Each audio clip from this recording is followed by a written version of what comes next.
ನಮಸ್ಕಾರ. ರಿವ್ಯೂ ಚಾನಲ್ಗೆ ಸ್ವಾಗತ. ನಾನು ಸೌಖ್ಯ ಗಾಂವ್ಕರ್. ಭಾರತ ಮತ್ತು ಪಾಕಿಸ್ತಾನ ಯುದ್ಧಕ್ಕೆ ಸಂಬಂಧಪಟ್ಟಂತೆ ಬಹುದೊಡ್ಡ ತೀರ್ಮಾನವನ್ನು ಕೈಗೊಂಡ ಮೋದಿ. ಇದು ಅಮೆರಿಕ ಮತ್ತು ಸೌದಿ ಅರಬ್ ರಾಷ್ಟ್ರಗಳಿಗೆ ಎಲ್ಲರಿಗೂ ಹಾಕಿರುವಂಥ ಬಿಗ್ ಚಾಲೆಂಜ್, ಓಪನ್ ಮೆಸೇಜ್. ಪಾಕಿಸ್ತಾನದ ಈಗಿರುವಂಥ ಐಡೆಂಟಿಟಿಯನ್ನೇ ಅಳಿಸಿ ಹಾಕುವಂಥ ನಿರ್ಧಾರ ಮೋದಿ ಕೈಗೊಂಡಿರೋದು. ಬ್ಯಾಕ್ ಟು ಬ್ಯಾಕ್ ಮೀಟಿಂಗ್ಗಳದು. ನಿನ್ನೆ ರಣಭೀಕರ ದಾಳಿಯನ್ನು ಮಾಡ್ತು ಭಾರತ ಪಾಕಿಸ್ತಾನದ ಮೇಲೆ. ಏರ್ ಬೇಸ್ ಒಡಿಶಾ ಆಯಿತು, ಧ್ವಂಸ ಆಯಿತು. ಒಂದಲ್ಲ ಎರಡಲ್ಲ 8 ಅಲ್ಲಿನ ಏರ್ ಬೇಸ್ಗಳು ಧ್ವಂಸ ಆದವು. 8 ಏರ್ ಬೇಸ್ ಧ್ವಂಸ ಆಯಿತು ಅಂದರೆ ಅರ್ಥ ಏನು? ಪಾಕಿಸ್ತಾನ ಲಾಂಚ್ ಮಾಡೋಕ್ಕೆ, ಅವರಿಂದ ಕ್ಷಿಪಣಿ ಉಡಾಯಿಸೋದಕ್ಕೆ, ಯುದ್ಧ ವಿಮಾನ ಎತ್ಕೊಂಡು ಬರೋದಕ್ಕೆ ಆಗದಂಥ ಪರಿಸ್ಥಿತಿಯನ್ನು ತಂದಿಟ್ಟಿದೆ ಭಾರತ. ಸಣ್ಣ ಪ್ರಮಾಣದಲ್ಲಿ ಆಗಿಲ್ಲ ಅಟ್ಯಾಕು. ಎಷ್ಟರ ಮಟ್ಟಿಗೆ ಅಂದರೆ ಸ್ಯಾಟ್ಲೈಟ್, ನಾಸಾ ಸ್ಯಾಟ್ಲೈಟ್ ಇಮೇಜಲ್ಲಿ ರೆಡ್ ಮಾರ್ಕ್ ಮಾಡಿ ಆ ಪ್ರದೇಶ ಹೊತ್ತು ಉರಿದಿದೆ. ಇಡೀ ಏರ್ಬೇಸ್ ಧ್ವಂಸ ಆಗಿದೆ. ಒಂದು ಭಾಗದಲ್ಲಿ ಬೆಂಕಿ ಹಚ್ಚಿರೋದಲ್ಲ ಅನ್ನೋದನ್ನು ಅಮೆರಿಕ ಖಚಿತಪಡಿಸ್ತು. ಇದೆಲ್ಲ ಅಪ್ಡೇಟ್ಸ್ ಕೊಟ್ಟಿದ್ದೀವಿ. ಅದಾದಮೇಲೆ ಅಮೆರಿಕ ಮಧ್ಯಪ್ರವೇಶ ಮಾಡಿದ್ದು, ಚೀನಾ ಮಧ್ಯಪ್ರವೇಶ ಮಾಡಿದ್ದು, ಅರಬ್ ರಾಷ್ಟ್ರಗಳ ಮಧ್ಯಪ್ರವೇಶ. ಒತ್ತಡ ನಿಲ್ಲಿಸ್ಬಿಡಿ ಸಾಕು. ನೀವು ಟಾಪ್ ನೇಷನ್ ಇದ್ದೀವಿ, ಸೂಪರ್ ಪವರ್ ಇದ್ದೀರಿ, ಟಾಪ್ 3 ಆರ್ಥಿಕತೆ ಆಗಲಿರುವಂಥ ದೇಶ. ನಿಮ್ಮಂಥ ನಾಯಕರು ಸಂಯಮ ಕಳ್ಕೊಳ್ಬಾರ್ದು. ಇಂಥವ್ರನ್ನು ಪಾಠ ಕಲಿಸ್ಬೇಕು ಅಂದರೆ ಬೇರೆ ದಾರಿ ಇದೆ. ಶಾಂತಿ ಮತ್ತು ಸಂಯಮದಿಂದ ದಾರಿ ಹುಡುಕಿ ಅನ್ನೋ ರೀತಿಯಲ್ಲೆಲ್ಲ ಪಾಠ ಮಾಡಿದ್ರು.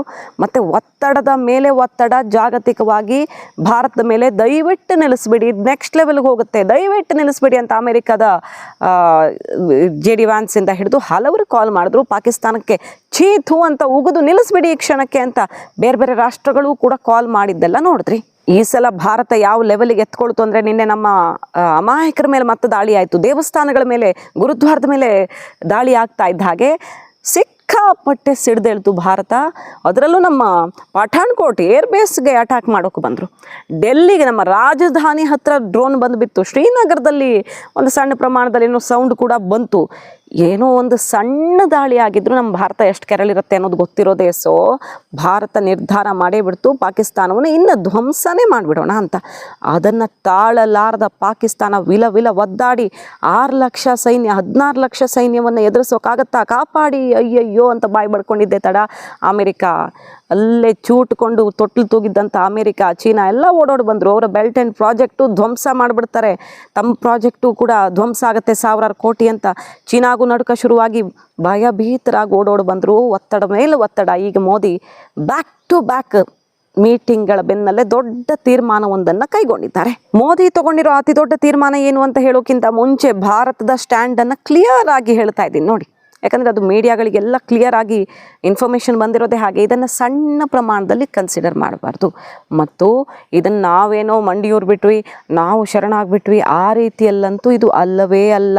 ಇದು ಪಾಕಿಸ್ತಾನದ ಐಡೆಂಟಿಟಿಯನ್ನು ಅಳಿಸಿ ಹಾಕಬಲ್ಲಂತಹ ಒಂದು ತೀರ್ಮಾನ ಭಾರತ ತಗೊಂಡಿರೋದು. ಏನು ಸರಿ, ನಾವು ನಿಲ್ಲಿಸ್ಬೇಕಾ? ಯುದ್ಧ ಮಾಡಬಾರ್ದಾ?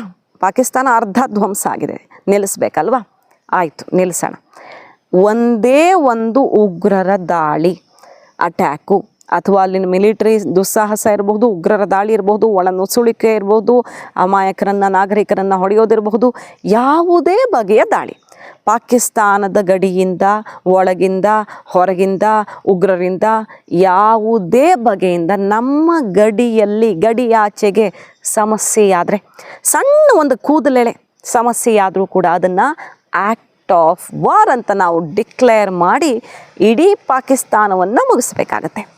ಈಗ ನಿಮ್ಗೆ ಆಪ್ಷನ್ ಕೊಡ್ತಾ ಇದ್ದೀವಿ. ಒಂದು, ಏನೂ ಆ್ಯಕ್ಟ್ ಆಫ್ ಟೆರರಿಸಮ್ ಆಗಬಾರ್ದು ಅಂದ್ರೆ ಅರ್ಥ ಏನು?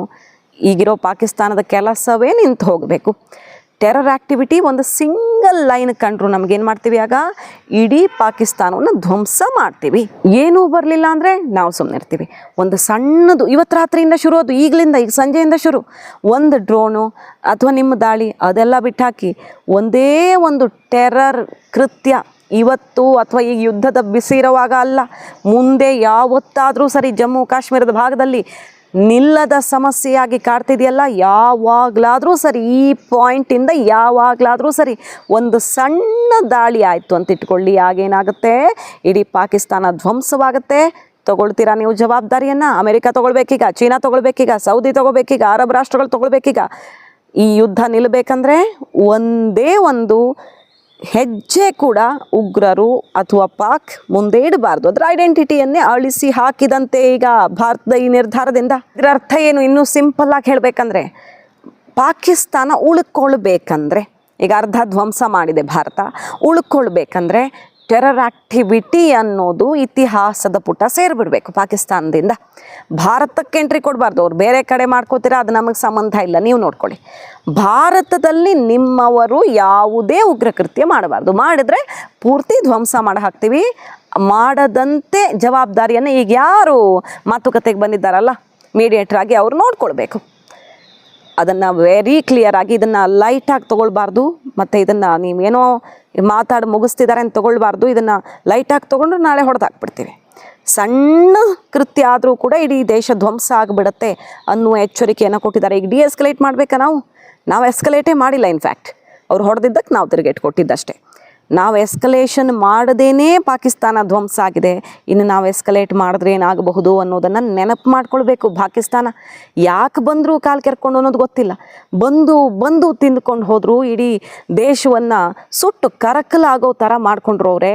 ಈಗ ಕಂಗಾಲಾಗಿರೋ ಪಾಕಿಸ್ತಾನ ಕಂಡವರ ಕೈ ಕಾಲು ಹಿಡಿದು ಈ ರೀತಿಯದ್ದೊಂದು ಡಿಮ್ಯಾಂಡ್ ಇಟ್ಟಿದೆ. ಕೊನೆಗೆ ಭಾರತ ಕೊಟ್ಟಿರುವಂಥ ಆಪ್ಷನ್ ಒಂದೇ ಒಂದು, ನೀವು ಒಂದು ಭಯೋತ್ಪಾದಕತೆ, ಉಗ್ರ ಚಟುವಟಿಕೆ, ದಾಳಿ ನಿಲ್ಲಿಸ್ಬಿಡಿ. ಇಲ್ಲ, ನಾವು ನಿಲ್ಲಿಸ್ತೀವಿ. ಹೆಂಗೆ? ದೇಶವನ್ನೇ ಧ್ವಂಸ ಮಾಡುವ ಮೂಲಕ ಅಂತ. ಇದೊಂದು ಆಪ್ಷನ್ ಈಗ ಪಾಕಿಸ್ತಾನದ ಐಡೆಂಟಿಟಿ ಇಷ್ಟು ದಿನ ಇದ್ದಿದ್ದನ್ನು ಅಳಿಸಿ ಹಾಕಿ ಹೊಸ ಪಾಕಿಸ್ತಾನವನ್ನಾಗಿ ಮಾಡುತ್ತಾ, ಅಥವಾ ಪಾಕಿಸ್ತಾನ ಭೂಪಟದಿಂದ ಮರೆಯಾಗುತ್ತಾ? ಎರಡೇ ಆಯ್ಕೆಗಳನ್ನು ಭಾರತ ಉಳಿಸಿರೋದು. ಅಧ್ಯಕ್ಷ ಡೊನಾಲ್ಡ್ ಟ್ರಂಪ್ ಕಡೆಯಿಂದ ಇದು ಅಧಿಕೃತ ಘೋಷಣೆಯಾಗಿದೆ. ಭಾರತ ಮತ್ತು ಪಾಕಿಸ್ತಾನದ ನಡುವೆ ಶಾಂತಿ ಸ್ಥಾಪನೆ ಮಾತುಕತೆ ಯಶಸ್ವಿಯಾಗಿರೋ ಬಗ್ಗೆ ಮಾರ್ಕೊ ರೂಬಿಯೋ ಕೂಡ ಇದನ್ನು ಪೋಸ್ಟ್ ಮಾಡಿದ್ದಾರೆ ಮತ್ತು ಪಾಕಿಸ್ತಾನದ ಉಪ ಪ್ರಧಾನಿ ಕೂಡ ಇದನ್ನು ಕನ್ಫರ್ಮ್ ಮಾಡ್ತಿದ್ದಾರೆ. ಬಹುಶಃ IMF ಇಂದ ದುಡ್ಡು ರಿಲೀಸ್ ಆಗ್ತಾ ಇದೆ ಅನ್ನೋ ವಿಷಯ ಎಲ್ರಿಗೂ ಆಕ್ರೋಶ ಕಾರಣ ಆಯಿತು. ಏನಪ್ಪ ಇದು ಪಾಕಿಸ್ತಾನ ವಿಚಾರದಲ್ಲಿ ಅಮೆರಿಕ ಬೆನ್ನಿಗೆ ಚೂರಿ ಹಾಕ್ತಿದೆಯಾ ಅಂತ ಯಾರೋ ಗೊತ್ತು. ಅದು ಕಂಡೀಷನ್ ಹಾಕಿರಬಹುದು.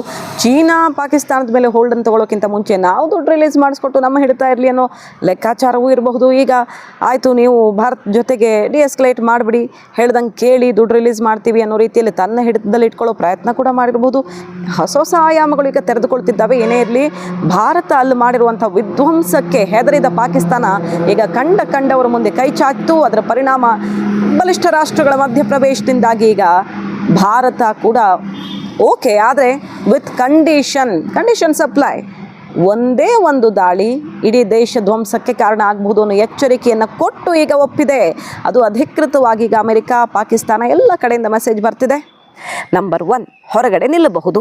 ಇದು ಅಂದುಕೊಂಡಂತೆ ಆದರೆ ಈ ಯುದ್ಧದ ಸ್ವರೂಪ ನಿಲ್ಲಬಹುದು. ಆದರೆ ಬಲೂಚಿಸ್ತಾನ್ ಸ್ವಾತಂತ್ರ್ಯ ಆಗದೆ ಉಳ್ಕೊಳ್ಳೋಕೆ ಸಾಧ್ಯವೇ ಇಲ್ಲ. ಆ ಹಂತ ತಲುಪಿದೆ. 39 ಪ್ರದೇಶಗಳನ್ನು ವಶಪಡಿಸ್ಕೊಂಡಿದ್ದಾರೆ ಬಲೂಚಿಗಳು. ಹಾಗೆ ಹೆದ್ದಾರಿ, ಪೊಲೀಸ್ ಸ್ಟೇಷನ್ ತಮ್ಮ ವಶಕ್ಕೆ ಪಡ್ಕೊಂಡಿದ್ದಾರೆ. ಕಳೆದ 1 ವಾರದಿಂದ ಕಂಡಲ್ಲ ದಾಳಿ ಮಾಡಿ ಮಿಲಿಟರಿಯನ್ನು ಹೊಡೆದು ಹಾಕಿದ್ದಾರೆ, ವಶಕ್ಕೆ ಪಡೆದಿದ್ದಾರೆ. China belt and road project ಮೇಲೆ ದಾಳಿಯಾಗಿದೆ. ಸೊ ಬಲೂಚಿಸ್ತಾನ ಸ್ವಾತಂತ್ರ್ಯ ದೇಶ ಅಂತ ಘೋಷಿಸಬೇಕು ಅಂತ ವಿಶ್ವಸಂಸ್ಥೆ ಮೊರೆ ಹೋಗಿದ್ದಾರೆ. ಭಾರತ ರಾಯಭಾರಿ ಕಚೇರಿಯನ್ನು ತೆರಿಬೇಕು ಅಂತ ಅಪ್ಲಿಕೇಶನ್ ಕೊಟ್ಟಿದ್ದಾರೆ. ಮೋದಿ ನಮಗೆಲ್ಲ ಬಗೆಯಿಂದನೂ ಸಪೋರ್ಟ್ ಮಾಡಬೇಕು. ಯಾಕಂದರೆ 46% ಪ್ರದೇಶವನ್ನು ನಾವು ಆವರಿಸ್ಕೊಂಡಿದ್ದೀವಿ ಪಾಕಿಸ್ತಾನದಲ್ಲಿ. ಯಾವುದೇ ಶಸ್ತ್ರಾಸ್ತ್ರ ಮತ್ತು ಹೊರಗಿನ ಸಪೋರ್ಟ್ ಇಲ್ಲದೆ, ಜಾಗತಿಕ ಸಪೋರ್ಟ್ ಇಲ್ಲದೆ ಒಂದು ಸ್ವಲ್ಪ ಬಲ ಕೊಟ್ಬಿಟ್ರೆ ನಾವು ಎಲ್ಲವನ್ನು ಸಾಧಿಸ್ತೀವಿ. ಸ್ವತಂತ್ರ ಬಲೂಚಿಸ್ತಾನಕ್ಕೆ ಸ್ವಾಗತ ಅಂತ ಫ್ಲ್ಯಾಗನ್ನು ಕೂಡ ಹಾರಿಸ್ಬಿಟ್ಟಿದ್ದಾರೆ. ಹಾಗಾಗಿ ಈಗ ನಾವು ಹೊರಗಡೆಯಿಂದ ಮಾಡದಿದ್ರೂ ಕೂಡ ಒಳಗಡೆಯಿಂದ ಏನು ಮಾಡಿಸ್ಬೇಕೋ ಮಾಡಿಸೋದಕ್ಕೂ ತಯಾರಿಯಾದಂತೆ ಕಾಣಿಸ್ತಾ ಇದೆ. ಬಲೂಚಿಗಳು ಸ್ವಾತಂತ್ರ್ಯ ಪಡೆಯೋದಂತೂ ಯಾರು ತಪ್ಪಿಸೋಕೆ ಸಾಧ್ಯ ಇಲ್ಲ. ಆ ಸಮಯ ಸನ್ನಿಹಿತವಾದಂತೆ ಕಾಣಿಸ್ತಿದೆ. ಸೊ ಪಾಕಿಸ್ತಾನಕ್ಕೆ ಎರಡು ಬಿಗ್ ಶಾಕ್. ಈಗ ಬದಲಾದರೆ ಬದುಕತ್ತೆ, ಇಲ್ಲ ಅಲ್ಲೇ ಧ್ವಂಸವಾಗುತ್ತೆ. ಮಾಹಿತಿ ನಿಮ್ಗೆ ಇಷ್ಟ ಆಗಿದ್ರೆ ಮಿಸ್ ಮಾಡಿದ್ರೆ ನಮ್ಮ ಚಾನಲ್ನ ಸಬ್ಸ್ಕ್ರೈಬ್ ಮಾಡಿ. ನಿಮ್ಮ ಅಭಿಪ್ರಾಯ ಕಮೆಂಟ್ ಮಾಡಿ ತಿಳಿಸಿ. Thank you.